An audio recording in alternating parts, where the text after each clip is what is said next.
Primer de tot, posem una mica d'aigua dins d'una llauna. Posem la llauna en el calefactor i esperem que l'aigua comenci a bullir.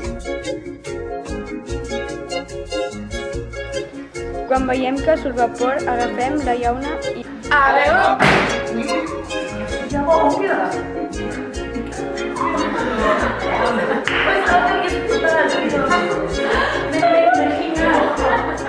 La llauna queda aixafada.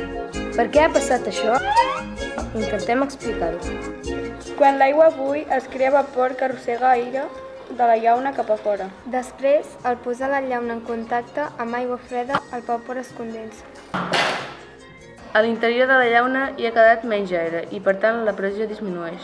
És la pressió atmosfèrica, que és superior a la de l'interior de la llauna, la que l'aixafa.